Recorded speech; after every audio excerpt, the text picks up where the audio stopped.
everyone, beautiful people. Good morning. Good morning. Well, it's morning here in Memphis, Tennessee. I'm so grateful to be with you and be a part of this opportunity to speak to so many people across the world. What a powerful time we live in that we can literally, literally speak to each other across the globe. I was talking to a Gen Z on yesterday, and they grew up in this era, and some of us, my age, I'm a Gen X. We kind of glided into it, and so, but it's just so amazing to see how times have changed and advanced in technology, and so I'm so grateful to be here. So today, I am going to talk to you, speak with you rather around the power of presence. That's right. You can put it in the chat, the power of presence, or you can say it out loud, the power of presence. There is so much power when we show up in a hello, Charlotte Brown. There's so much power when we show up with confidence, with knowing really who we are as leaders, right? And so I really want to talk to you something about what power of presence is that you may not think right away. Because sometimes when we think about power, we think about all these um, Wonder Woman, Superman, Spider Man, Batman powers, all those good things, right? What is it? Marvel. What's the? I think her name is not Captain America, but anyway, the Universe Girl, right? So listen, we're not talking about that kind of power, even though that's real cool. Hey there, is it Colette? Hello, hello, hello. Okay, so let me jump right into this. Okay, so one of the quotes that I really love is "You must do the thing you think you cannot do" by Eleanor Roosevelt. And to me, that is like so important. It's like that is a part of leadership, or when you make the decision to be the type of leader that you want to be, right? There's this blanket thing of what leadership really is. There's like this blanket definition that you're the boss, you're in control, you're in power, but what I come from, and I'm working writing my book now that will be released in the summer. It's called Leadership at Every Level, and it comes from this model that I'm going to introduce to you really soon. So let's talk about the leadership reality. Okay. So the leadership reality. Remember talking about Wonder Woman and all those good people, those our favorite comics and characters. So the leadership reality is that there's high responsibility. You got to take care of everybody else. You got to take care of everybody else, right? That's like the big thing. You're responsible for it. You're responsible for it all. If it succeeds, you're responsible. If it fails, you're responsible, right? If it's mediocre, you're responsible. The thing falls in your lap, and that carries so much weight, right? And maybe it's unnecessary to feel that way. Yeah, I want to change the norm of what leadership really is, right? And so here's the second thing: the leadership reality is about high visibility. Like I always got to be seen, or I always have to be the one, right? You always have to be the one. Well, I can give you a quick story here. I was vice president of a workforce development program, and I had maybe 5 to 6 directors, if I recall correctly, and they had their own teams, right? And so I wanted to do something very special for the team because I just felt like they'd done such a great job. Money is not the only reward; recognition is, right? And so we had this really big awards luncheon for them, and I allowed every director, or I encouraged them. I was like, I would like for you to present your team members with their trophies. And I remember the president of the organization coming to me after that event, and he said, "I love the way you didn't have to be the one doing that. That you actually gave space for your directors to present to their team member, because we're one big team, right? But you have how you have departments, so you have directors or whatever, and then you have them, the frontline people and mid-level people." And so and he said he really appreciated that, because most times, the leader wants to stand out, but it's not about just you, right? And so that's the approach that I take in leadership, and then it has served me well. And so the other piece of leadership reality is there's high expectation. Like, girl, you can't fail. Like you got to get it right all the time. Come on now. How real is that? Like, how many of you feel like, I got to get it right all the time? No, no, no. I can't do that. I can't put that pressure on me to get it right all the time. But there is. That's the reality. That is the reality. I have coached people, I have worked with people who feel like they cannot, they don't have the space to be human or to make an error. So there's high responsibility, there's high visibility, and there's high expectation. All right, so here's the question. This is an important question to you, my sister, and my brother, if you're watching. The question is, who cares for the leader? Who is taking care of the leader? Because if you're in an organization or however your setup is, if you're CEO, then that's one thing. You got to take care of yourself, and you got to make sure your team takes care of you. You got to make sure the board takes care of you. You're leading an organization, and you got to take care of you, right? And so here's where we're going with this. So presence of power. It's not about performance, and it's not about appearance. Presence is greater than performance. And what do I mean by presence? How you show up. How you show up. And then appearance. How are you, that's one thing, but are you staying in alignment? Are you staying true to your own ethics, your own convictions, right? And we have policy and procedures that we go by in our jobs or in our careers. But are you also staying in alignment with that? And are you making space to stay in alignment with your own conviction, right? Because that really matters. Because guess what? You have to live with you. And there will be opportunities, or not opportunities, but there will be times rather when you may be challenged. I've been challenged on that level. And in a boardroom, I had to say, that goes against my personal ethics. And I just cannot say I agree with that.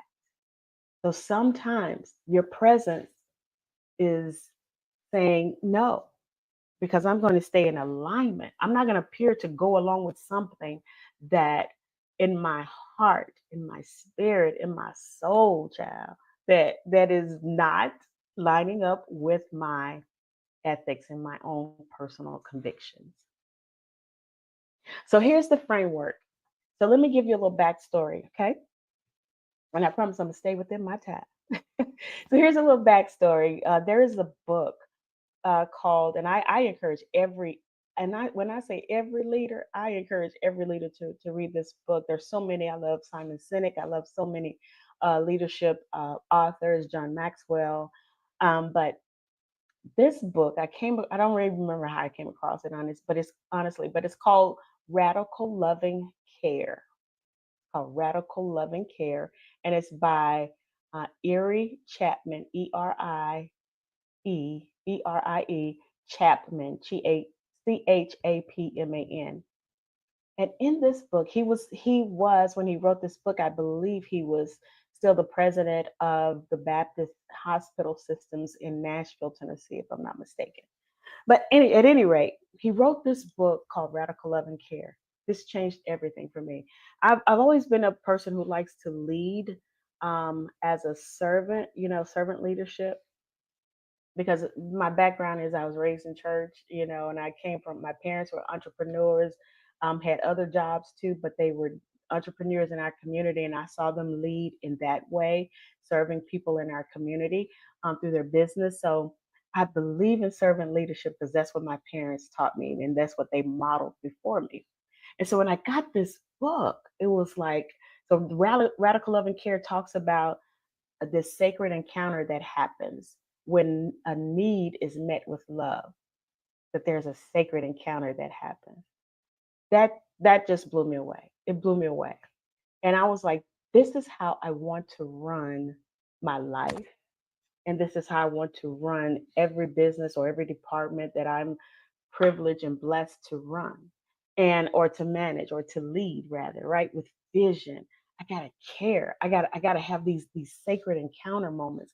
And so this is how I created this framework called Care, Connect, and Coach. And so we're going to talk about all three of those. I'm just going to give you a real big highlight of each one. Okay. All right. All right. So care. And be sure to put your questions in the comments section, or if you have a comment, feel free to put it there. So care is, this is where I say leadership begins within. I believe you have to care for yourself first before you can care for someone else. We all probably have had an opportunity. I won't just say we all, but the majority of us probably have sat on an airplane and had the stewardess, or the flight attendants rather, tell us what to do with the mask. What are we supposed to do first? Right? We're supposed to put it on ourselves first. Okay, I see that question. I'm going to definitely come back to that. Um, we definitely have to put it on ourselves first. We got to save ourselves first so we can save somebody else. So, right. And as a parent, I gotta make sure my kid, I gotta make sure I put my mask on, and so that then I can put theirs on for them. I gotta be able to help the one who needs the help, but I gotta do it first. I gotta take care of me first, right? And so care means self-awareness. You gotta know who you are. And you cannot allow anyone to tell you different. You have to stand in your truth, stand in who you know you are. Be self-aware. Be certain about what you're be clear on who you are and what you know, if you know your job. This is the thing I believe, that we all have the opportunity and the ability to learn new things, to learn a skill set, to up level our skill sets, to upgrade our lives, right? So we can upgrade, we can up level, we can learn more, we can upskill. And so know what you need to know. This is what I always tell my directors or people that, and just people on my team, know what you need to know and be aware of what you know, and own it. Right. There was a time in my life I didn't own the accomplishments that I made. I didn't own it because I thought I was being humble. But the truth of the matter, I needed to own it, because if I didn't own it, that means I also didn't own my voice. I remember being in rooms sometimes where there were women that I admired, even though I had this high level position, but they had been in the game longer than I had. So I admired them so, but I didn't think my voice carried the same weight because I hadn't been in the game as long, right? But you have to own and be self-aware of who you are and what you know. And it's not arrogance, it's just confidence, right? So let's not get too confused. Okay, so the next thing about care is capacity management. Manage your capacity. Again, upskill when you need to. Never be afraid. I believe in learning every single day. I'm a learning leader. I have a program called the Learning Leader, right? I have a program called through our business, which is a family. ABR firm is a family-owned business, and we are the premier leadership development and brand management firm rooted in Memphis, Tennessee, with a global reach. Just had to throw that in there. Um, but one of our models is the four critical questions of capacity that my brother Matt teaches on. And it's so powerful. That teaching also is one of the things that changed my life and changed my leadership. So you have to manage your capacity. Know when it's time to expand it. Know when it's time to grow it, right? And know how to be able to see it in other people too, to see their potential, to see their capacity, help them realize their capacity. And then there's boundaries. Oh my goodness. We can talk about boundaries all day, right?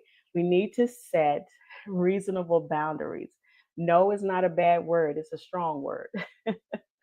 It's not a bad word, it's a strong word, and sometimes it's a necessary word, right? Yes, it's a powerful word, it's a strong word, and sometimes it's necessary that you say yes.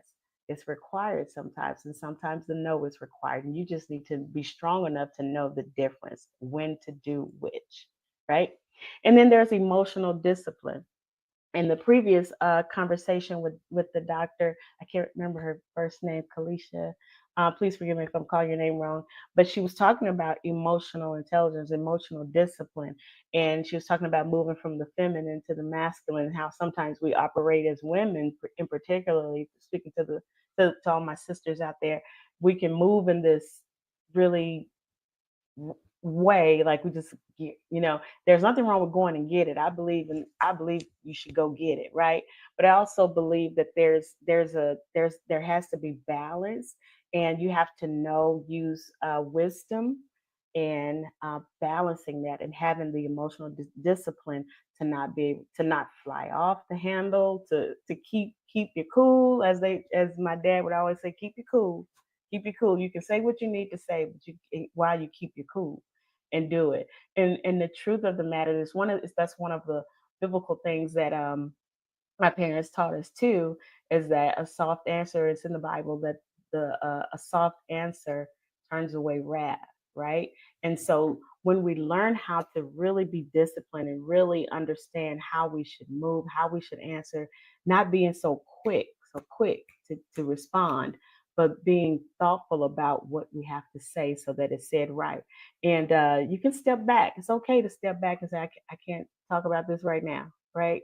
Care for yourself. Okay, so that's what care means. All right, so here's a reflection question for you. Where am I leading from depletion? Right? Where am I leading from depletion? Which of those areas am I depleted in that I need to really pay attention to? Okay, let me move on because I want to make sure I stay within my time frame. Okay, so the next piece of my framework is connect. Leadership moves at the speed of trust. You can put that in the chat. Leadership moves at the speed of trust. So whether you're watching this on a replay on YouTube or you're watching this live, you can put that in the chat. Say connect means to move at the speed of trust. That's when my leadership people can understand they trust me. Now, I didn't put this in the slide, but my definition of trust is not like, girl, I trust you with everything, with all my secrets. That is not the trust we're talking about. That is not the trust we're talking about. We're talking about competence. Trust equals competence plus reliability. I can depend on you. I know you listen, when I hire you, if I've interviewed you, that means that you've shown me that you're competent and you show me that you can be reliable because you've given me examples during your interview times, those 3 times that we've interviewed. Right?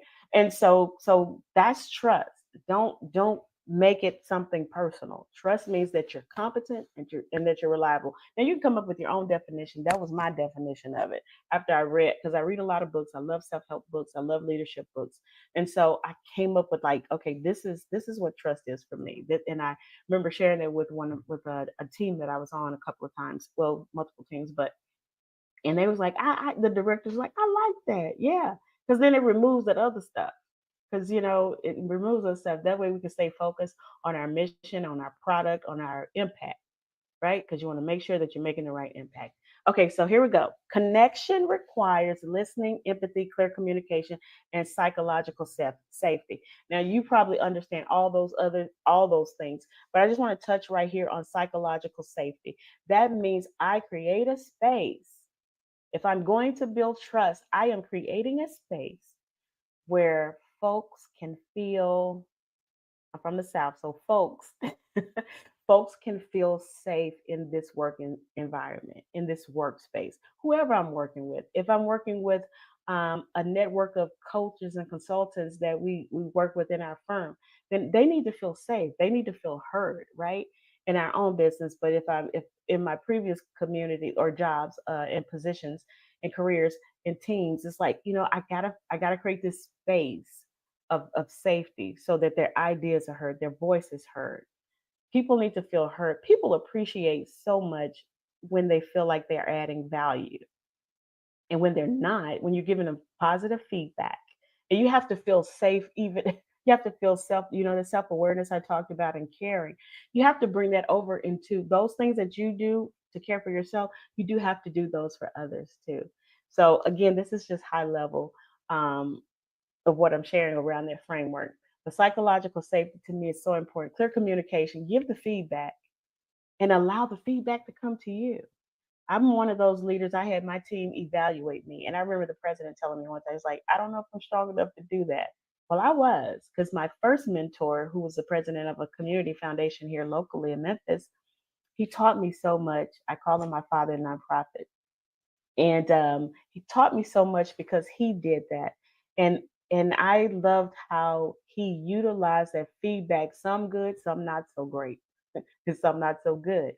But he used that to not define him, but to refine him. And so I believe that we can take those comments, those evaluations, that feedback, and evaluate our own self. Because I want to trust that I'm doing the best. I want to trust myself. And so I need my team to feel safe in saying, it can be anonymous, of course, but saying what they need to say so that when I give feedback, they know I'm coming from a place of good intention, right? I'm coming from a place of good intention because I want us all to win and I want us to win together. I was working with a client, an organization or a department at an organization, and I was like, you know, there was so much separation because there were old heads and new heads, is what they called each other. And so what we left with was we work together so we can win together.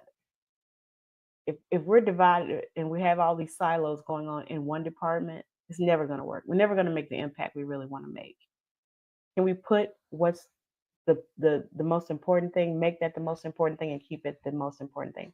So make sure you create space for psychological safety. Create safe environments where people can actually, team members, anybody you work with, in your coaching or whatever you do, make sure you create that safety, that safe environment for them.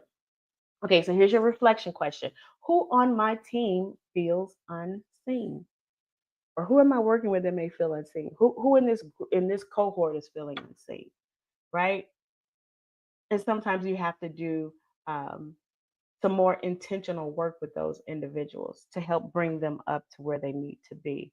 Again, I believe as leaders, we help pull out that capacity. We help develop that capacity, grow that capacity so that people can be their full selves and perform at their highest level. And they're glad to do it. They're not stressed to do it. They're not pulled to do it. They gladly do it. All right. The final piece of that framework is coach. So we got care, we got connect, now we got coach. People build build people, multiply impact. That's what coaching is all about. Building people so they can multiply, so they can multiply their impact. Build people, multiply their impact. Can you put that in the comments? Build people, multiply impact. When you do that, so much good happens. So coaching looks like asking and not telling. It looks like ownership, not dependency. Nobody should depend on the coach. LeBron James doesn't depend on his coach. He doesn't. I mean, in terms, his coach is not going out there, go out there, and I'm not a basketball player, so I probably shouldn't even use that analogy, child. But anyway, he's not gonna. He doesn't expect his coach to go out there and play, right? He has to take ownership of the team too, ownership of his role on the team, right? So feedback, coaching looks like feedback for growth, and it looks like succession thinking, especially if you're running a company, especially if you know that you're going to retire or you're in this larger company and you can help elevate someone else. You can mentor them. I had the opportunity to do that when I was leaving a program or an organization, and I recommended this one person. I was like, okay, I'm going to do everything I can. I'm going to mentor her as much as I can to make sure that she's well prepared for this interview and well suited to carry out this job. And so very, very grateful that she's still doing this. And it's been probably 7 years now. And she's a regional director and she's blowing and just growing, blowing and growing, just exploding in her work. And I'm so proud of her. So always think of how you can help someone else. Dr. Martin Luther King, I know he said this in one of his speeches that if I can just help somebody, it is a song. If I can just help somebody along my way, then my living won't be in vain. Right. And so I so believe that we don't want our living to be in vain. We have this one beautiful life that we've been blessed with, and we should do the most we can. We should do the most we can with so much intention, do the best we can, the most we can to help someone else and serve someone else. So, reflection question for coaches is for the coaching piece of the framework is: who am I developing? Who am I paying it forward to? Who am I him? Who else am I supporting? So, the power of presence: care sustains you, connect builds trust, and coaching multiplies capacity. So, and my final piece, you should lead. The power of presence is about leading from presence, lead with intention, and lead in alignment. Lead from presence, lead with intention. Your intention matters. Your motive matters. You can put that in the chat. You can put it in the comment, whether you're watching the replay or whatever. Just put in. Listen, you have to have the right motive. Lead with intention. Know what you're expecting, right? Okay, and then lead in alignment. So I do have an invitation for you, um, and I believe this is okay to do. I actually have a cohort of women that I work with called Women in Position, the Collective. My next cohort starts March 22nd, and you can scan that QR code to learn more about it. It's called the Collective on purpose because it is exclusive. Everybody's not maybe not be a good fit for it, but you can go there. You can see the enrollment form, click the link for the enrollment form, learn all about it. It's a great opportunity. There's so much power in community. There's so much power when we get together and say, listen, we're going to live on purpose on purpose. We're going to live in purpose on purpose. We're going to live the greatest life we can and love as much as we can. And so this is a very supportive community where women grow. We actually grow together. And brothers, I don't have anything for you in case brothers are watching. Men, if you're watching, I don't have anything for you today. But women, this is for women in position, the collective. I'm the founder of Women in Position. This is for high level women who want to continue their growth process and just continue to do good in the world. And that's what I believe this global summit is all about. It's about doing good in the world. How can we support one another? How can we make this world a better place? You know, y'all know that song, Reach Out and Touch Somebody's Hand? Well, across this globe, across this or even during this summit and this opportunity that we have to connect with one another, I believe that the intention is that we support one another, that we have the heart to really make this world better, right? Leaving our mark on it, leaving a legacy and making the world better. So thank you so much. It's been such a joy to be with you and to share in this time. You can reach out to me at Renee at abrfirmmemphis.com. You can visit our website at abrfirmmemphis.com. You can meet our core team is a family. Like I said, we're a family business, but we have an extended network of coaches and consultants that work with us. And I would love for you to learn more about us. And if you are interested in the Women in Position, the Collective. It starts March 22nd, so you can definitely go there. My book will be out in the summer, late summer of this year, Leadership at Every Level, and it is centered around my care, connect, and coach model. Thank you so much. So grateful to have been here with you all.